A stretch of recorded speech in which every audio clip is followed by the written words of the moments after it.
Hello friends, कैसे हैं आप। आज मैंने बहुत ही बढ़िया सरसों का साग बनाया। तो चलिए रेसिपी को बनाना स्टार्ट करते हैं। इसके लिए मैंने यहाँ 1.5 किलो सरसों का साग लिया है, ये देखिए। और इसके साथ ही मैंने ली है आधा किलो पालक। और अब मैंने 250 ग्राम यहाँ लिया है मेथी। और ये है 250 ग्राम बथुआ। और ये है 250 ग्राम धनिया। चलिए अब साग को छांट लेते अच्छे से। सरसों के साग में जो ये डंठल होते हैं, इन डंठल के ऊपर छिलके जो होते हैं ना, उन्हें अच्छे से उतार लेना है इस प्रकार। अगर आप डंठल के ऊपर से छिलकों को अच्छे से उतार लेंगे तो ये साग बनने के बाद मुंह में जो छिलके आते हैं ना, वो नहीं आएंगे। इसलिए जो छिलके हैं उन्हें अच्छे से उतार लेने पर जो साग है, जब उसे हम मैश करते हैं तो वो बहुत ही अच्छे से घुल जाता है। और ये है साग के पत्ते। पत्तों को भी हमें डालना है, पत्तों को फेंकना नहीं है। डंठल और पत्ते दोनों ही साग में डालेंगे। आप भी इस साग की रेसिपी को अपने घर पे एक बार ज़रूर ट्राई कीजिएगा। मुझे पूरी उम्मीद है आपको ये सरसों के साग की रेसिपी बहुत पसंद आएगी।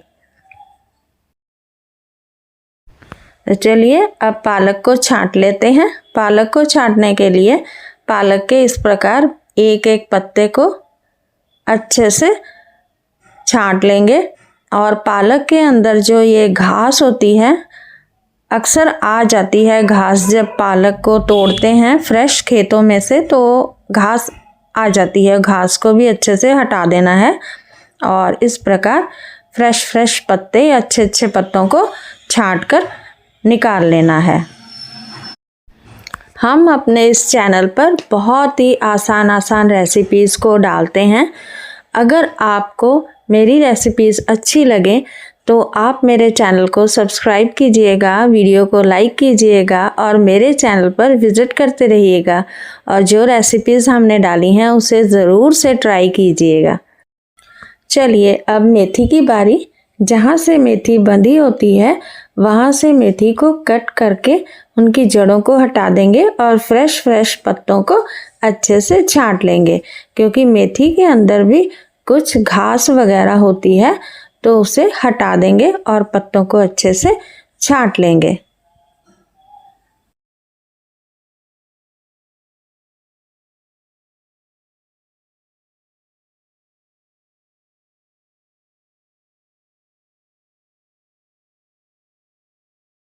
ये अब बथुए की बारी। बथुए को भी अच्छे से छांट लेना है। सबसे पहले जो रस्सी बंधी हुई है उन्हें हटा देते हैं और इस प्रकार एक एक करके बथुए के पत्ते अच्छे से छांट लेंगे।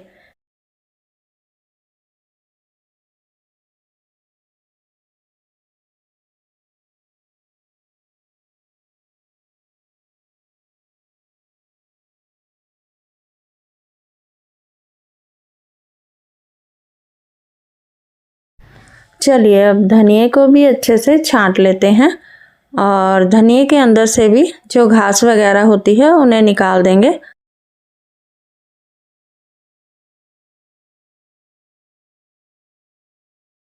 साग को छांट लेने के बाद साग को अच्छे से धो लेंगे और धोने के बाद इसे बारीक बारीक कट कर लेंगे। या तो आप बारीक बारीक कट करके बाद में भी साग को धो सकते हैं। तो जैसे आपको अच्छा लगे, जैसे आपको सुविधा हो, वैसे ही आप साग को काट सकते हैं। तो अब ये देखिए, इस प्रकार साग को हमने बारीक बारीक कट कर लिया है। इसे हमने चाकू की सहायता से कट किया है। अगर आप चाकू की सहायता से नहीं कट कर सकते तो बाज़ार में मशीन मिल जाती है, उससे भी साग को काटा जा सकता है। तो चलिए अब इसे प्रेशर कुकर में डाल देते हैं। अभी पूरा साग प्रेशर कुकर में नहीं डलेगा, थोड़ा सा साग प्रेशर कुकर में डालेंगे और उसमें थोड़ा सा पानी भी डाल देंगे। आधा ग्लास के करीब इसमें पानी भी डाल देंगे।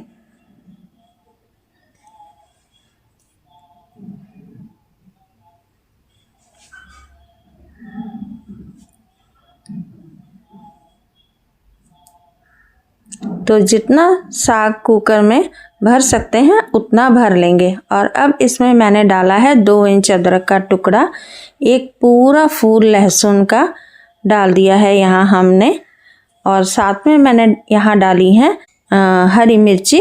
जो हरी मिर्ची है वो मेरे पास थोड़ी छोटी मीडियम साइज़ की थी, तो मैंने 4 हरी मिर्ची ली हैं और 4 हरी मिर्ची को इसमें कट करके हाफ कट करके डाल दिया है। और अब इसमें डाल देंगे नमक। नमक मैंने यहाँ लगभग 1 चम्मच डाला है। और अब इसके ऊपर थोड़ा सा और साग डाल देंगे, और जैसे जैसे साग गर्म होता जाएगा प्रेशर कुकर में नीचे बैठता जाएगा। और अब ये देखिए इतना नीचे बैठ चुका है। अगर साग आपके पास बचा हो तो उसे इसमें डाल सकते हो, और फिर इसके बाद आप दोबारा से ढक्कन लगा सकते हो। और जब साग नीचे बैठ जाए तो ढक्कन लगाकर 10 से 12 सीटी आने तक वेट कीजिएगा। और 10 से 12 सीटी आने के बाद आप देख सकते हो साग कितने अच्छे से गल चुका है। और साग को हमेशा मीडियम फ्लेम पर ही पकाना है, इसे हाई फ्लेम पर बिल्कुल नहीं बनाना। मीडियम या लो फ्लेम पर आप प्रेशर कुकर को रख दीजिए। 2 या 3 सीटी के बाद आप प्रेशर कुकर की फ्लेम को लो कर दीजिए।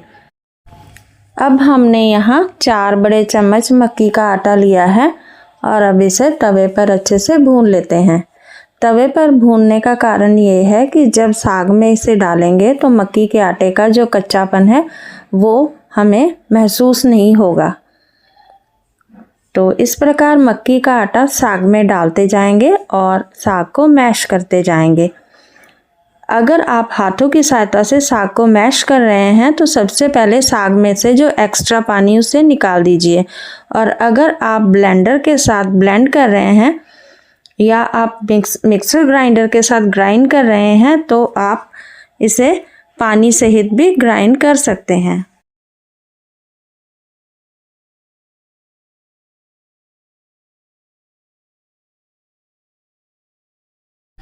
तो अब आप देख सकते हो साग कितने अच्छे से मैश हो चुका है। लग रहा है ना डिलीशियस, बहुत ही टेस्टी बनकर तैयार हुआ है और इसकी खुशबू बहुत ही यम्मी आ रही है। आप इसे ऐसे भी खा सकते हैं और तड़का लगाकर भी खा सकते हैं।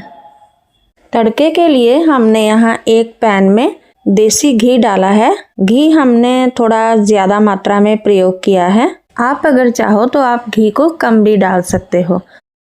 और साथ में हमने यहाँ डाले हैं 2 मीडियम साइज़ के लंबाई में कटे हुए प्याज, और प्याज को अच्छे से गोल्डन ब्राउन होने तक भून लेंगे। तो अब आप देख सकते हो प्याज भून चुके हैं। अब मैंने यहाँ लाल मिर्ची डाली है, ये ऑप्शनल है, आप चाहो तो डाल सकते हो, नहीं चाहो तो नहीं भी डाल सकते हो।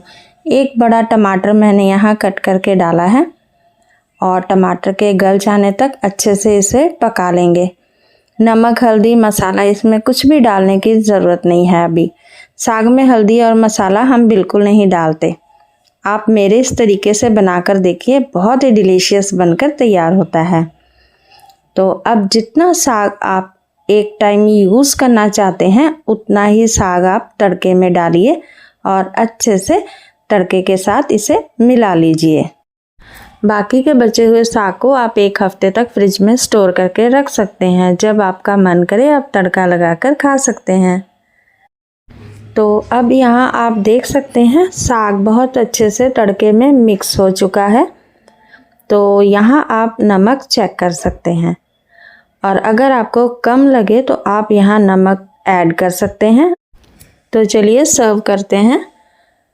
आप सर्व करते समय इसमें मक्खन या घी भी डाल सकते हो, या आप ऐसे भी खा सकते हो। जैसे आपका मन करे वैसे एंजॉय कीजिए।